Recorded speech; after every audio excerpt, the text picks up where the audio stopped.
Hi, we're Claudia and Jackie Oshray of The Toast, and welcome to What Are the Odds, the show where we take the biggest stories in culture and see what the odds have to say and tell you exactly where we stand.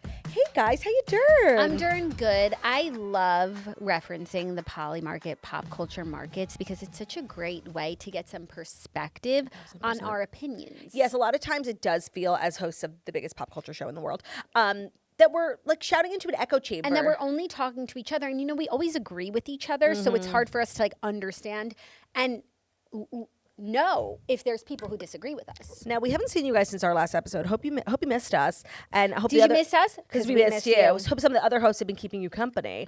But we know we're your favorites. So Your girls are back. it's really exciting to be back. There's so much going on in the world of pop culture. There always is. But like summer sometimes can be a little bit slow. Yeah. But I feel like there's so many movies coming out right now. Like everyone's going to the theater. We were just talking about how we will be seeing the Odyssey. Like we don't have formal plans yet, but like we will be seeing it. And there's just like a lot going on in the pop culture world, which is great. And we're going to talk to you about it all today. Yes. And then some. So we want to get into some of the markets that we are watching closely. Now, we've been talking about like it's a big movie summer, BMS. It is. We just reported actually that the Odyssey is scheduled to break It's already bigger than Oppenheimer. Right. I think it was like over $300 million in box office sales, which is crazy for a movie that came out 13 days ago. No, maybe like 15 days ago. So Poly Market has pop culture markets, and they have a market for the highest grossing movie in 2026. Now, Spider-Man, right, brand new, so- comes out today. That's going to give Odyssey a run for its money. Yeah. So that's like a pop culture blind spot for us because we do not do like Marvel DC comics, but I do understand like Zendaya and Tom Holland. Well, I might not understand Spider-Man. And basically this is like, I think their like third or fourth movie together and something major happens. And a lot of people are actually looking into Zendaya's wardrobe. You know, like Law, he loves to like tell stories through his outfits. And she wore pretty much like exclusively all white to the Odyssey press tour, and now with Spider-Man she's wearing like all black. So a lot of people think like either she dies or he dies. Oh, spoiler alert. No, movie hasn't come out yet. Spoiler. Like people are just truly guessing, and like I'm excited for, like I wish I cared, you know.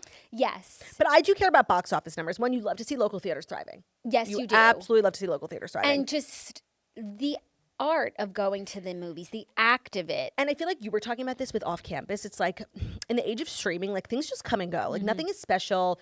I feel like when we were kids, like I remember like literally one of my core memories is us going to see Mean Girls. Like it was such an important day for us. Yes.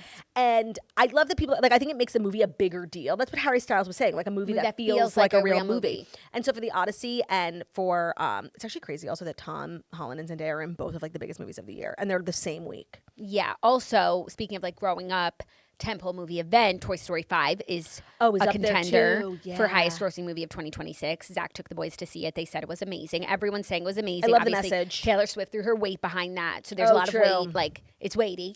I love the message as well. I hear it's all about an evil iPad. Yeah. You know how I feel about that as the author of Camper and Counselor. And of course, as the mother of Granny the Cook.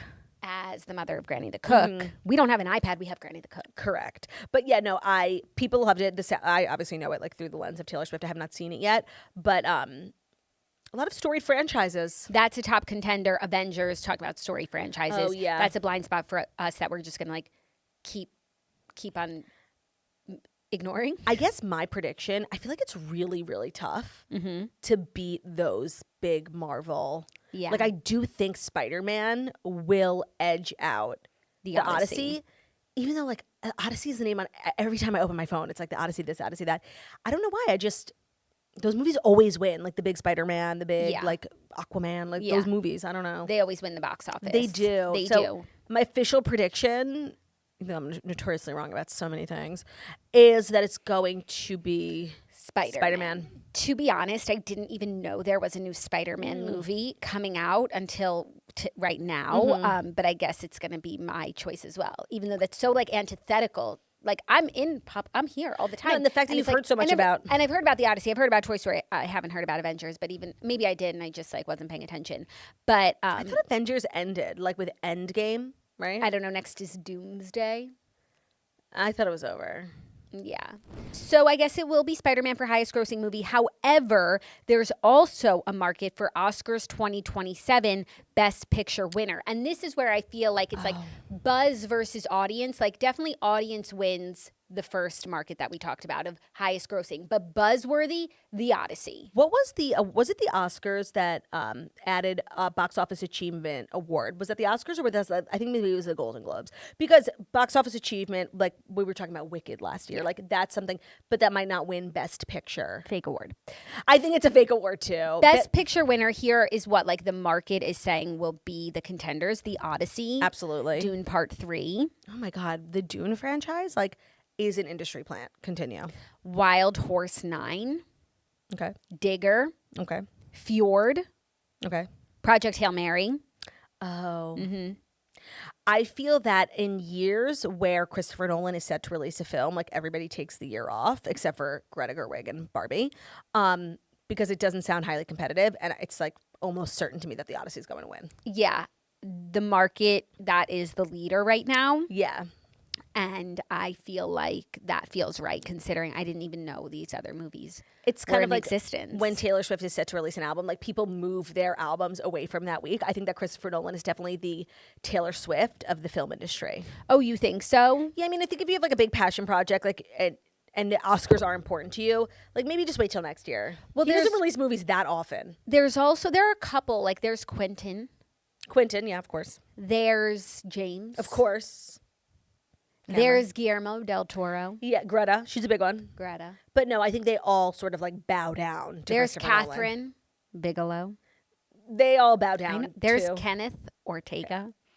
Let's talk about Kenny Ortega. And what is the Poly Market odds for his eventual Oscar? Yeah. Oh, Yeah. if I were in the market such as that, I'd put it all on Kenny Ortega. 1,000%. But speaking of Taylor Swift Mm-hmm. music, what are the artists doing this year? There's also a market for top album of 2026. We were just having this conversation. We were talking about this extensively. It's kind of been like an amazing year for music. And I think a lot of times when Taylor's albums are in the talks for album of the year, it's sort of just like assumed she's going to win. I think this is the first time in a really long time that it's pretty much assumed that she's not going to win. I do think she'll be nominated because they respect her, and she sold a lot of copies, which does mean something. But I think, tell me if I'm right about who else is in the people are predicting. Okay, these are the top Taylor predictions. Swift. No, Oh, people don't think Taylor Swift. No. Okay, Olivia Rodrigo. right now she's there at like a number 5 level. Noah Khan. Not here. Oh, okay, like maybe I don't know. Like, is my finger not on the pulse? The number 1, that has like the highest odds by a mile, is Debbie Tirarmas Photos. Bad Bunny. Photos, of course. Then there's BTS. Is there? Then there's Drake. Oh yeah, okay, for sure. Really, for sure. I was watching a video of him the other day, and I was like, like sad that Drake is no more, Oh, you're very much like Drake is you're right. around. Oh, Drake is more. I'm glad. I like Drake Drake. just has that. Like he could disappear for as long as he wants. First of all, when he releases an album, it's almost always just good. So like you don't have to worry about it being bad or good. And people just love him, men and women. Like, I'm so glad. men are so loyal to him, and women just like love him. He has it made in the shade. He's gonna be famous forever. I'm so glad to hear. I'm And happy to hear that. At his core, he's just very talented. So like as long as you have that, you'll always be okay. And then also up there is The Romantic by Bruno Mars, which is an album I have Oh. thoroughly engaged in and is very sonically pargy. Yeah, I feel like the industry doesn't always give Bruno his flowers. No. And It's like we all agree that Bruno's the greatest. Like whenever we cite the greats or the best songs or just like the songs that are perfect, like everyone agrees that it's Bruno, but it's like no one wants to give Bruno his flowers. yeah, he's like almost That's a constant theme in my house. he's almost like too commercially successful for his own good. Like even his like Apata is first of all the best song ever. It is the biggest song ever, like globally. It's not like America, but all over. Like they know it in every country. It's kind of like Pharrell's Happy. And I don't know, I just feel like people almost look down on that type of commercialism and that commercial success. Perhaps. But I then don't. or you think about like Uptown Funk. Like now we've listened to it so many times And it's that like a wedding song. but just like when you listen to the song, it's perfect. No, I think people listen to the song now and they're like roll their eyes or No, like no, it's but corny. like go back. I'm to- sorry, I just want to say like I don't. Like the way I felt about it the first time I heard it is the way I feel about it if you played it for me right now. And if it plays at a wedding, I'm on the dance floor. Dum. I'm not on the dance floor. I'm dun, underneath dun, the dance dun, floor. dun, Bum dun. bum. It's so good. But like, how do you not tapping your foot?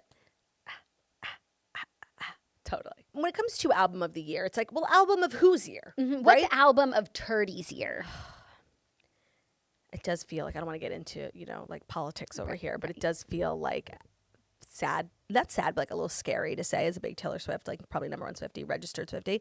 Like, I do think it's Olivia Rodrigo. I mean, it's not The Life of a Showgirl, which like, I can't believe I'm saying. Yeah.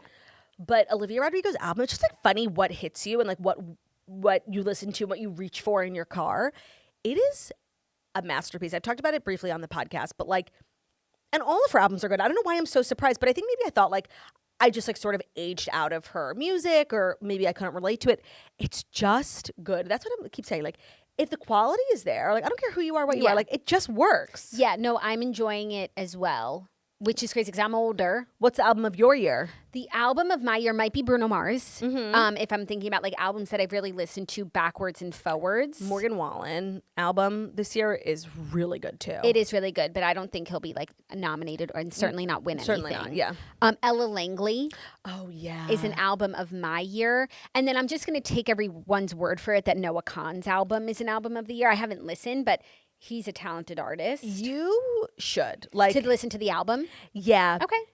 I'll listen now. Yeah, I don't know. Like, is folksy music like your vibe? Like, yes, I like Stick like alt? Season. You like Stick And I Season? like Somber. You know I do. okay, is somber alt? And also I can't listen to Noah Kahan's album because I'm going to encounter Orbit. You'll have to just block the song. It's called The Orbiter, I think. I'm going to counter Orbiter, yeah, which I just, can't do. You tell like Spotify or wherever you're at, like to not play it. That's like when that Peter Dinklage song comes on the Wicked soundtrack. Yes, they should just remove that song from the soundtrack entirely. 'Cause There it's a is universal A experience. feature to hide it. Is there? I love that. Well, you should do that with The Orbiter. Okay. Just until I'm your an hormones. astronaut. Maybe Just I'm until- strong enough now. Just until your hormones have balance. have settled. I'm going to give it a chance. And it wasn't so much the listening to the song, it was like the thinking about the song too hard. So maybe if I just like keep it surface level with the surface lyrics, and I just think it's about like Buzz Aldrin, or Maybe it's about Buzz Aldrin. maybe it's about Buzz Lightyear. Oh, I would love that. I would. That's an interesting category. I'm going to keep my eye on that. It is. I also feel like when it comes to predicting, I'm always off because I just like live in my own world musically, which I can acknowledge is not like what's always the most popular. It's just like what I gravitate towards. I'm surprised Olivia Rodrigo wasn't like making more waves. Well, I yeah, do think she's she'll be there there. in like a small capacity, but her album's also new, and maybe Yeah. like some of the people don't know needs it to so marinate. well. And then they also have like some fun pop culture markets, like for the girlies, you Mm-hmm. know, Kim Kardashian and Lewis Hamilton to be engaged. People are wondering if they're going to be engaged. Do you think Kim will marry again? Like I don't, That's a good question. yeah, I think that like maybe Lewis and her like are endgame, but I actually cannot see her ever getting legally married ever again. So maybe she'll be like engaged forever or Yeah. like just be in a long-term partnership. I can't see her getting married. I That's think a she's good- like so traumatized from her divorce. Yeah. Good question, which leads to another market, which is Kendall Jenner and Jacob Elordi, engaged by 2027. Yes or no? Well, I don't know. Kendall, she's never been married or engaged. So, like, I do think that we will see in our lifetime, like, a Kendall Jenner in our wedding. lifetime. But I don't know about, I mean, they seem like serious enough. Yeah. I don't know. She has, like, a lot of high profile relationships. And I just don't get the sense, like, this is going to be the one. Yeah. You know what I mean? I know. It's like, why now? right. What's different? He's Manish Australian. Tana. Maybe he's because he's Australian. Or age.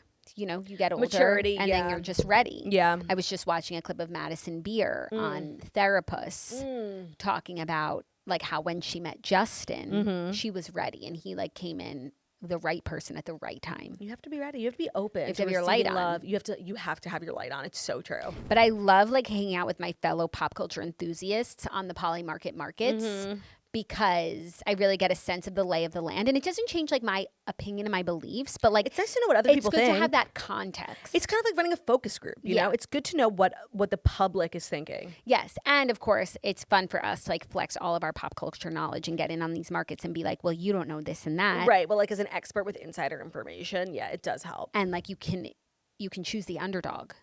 Right. We're always choosing the underdog, don't you find? Yeah, we are the underdogs. 1,000%. Put that in your market and smoke it. Am I right? Well, that was fun. I just That love, was I love just chatting about pop culture. And that's it for this week. There are more culture markets coming to Polymarket every single day. And if you want to get in on the action, download the Polymarket app, use code WATO. What are the odds? WATO, WATO. Follow What Are the Odds wherever you listen, and check back next Friday when Heather McMahon of Absolutely Not takes the reins again and dives into the next big pop culture stories shaping the conversation. Until then, keep asking, what are the odds? What are the odds? And the Polymarket app is so great for making this so easy. And you can just toggle between all your fave markets and check And out. we've enjoyed listening to us on the Polymarket app. That's reason enough to download. Yeah, no, I feel like, yeah. I feel like, yeah, Yeah, for sure. for sure. Love ya. Bye.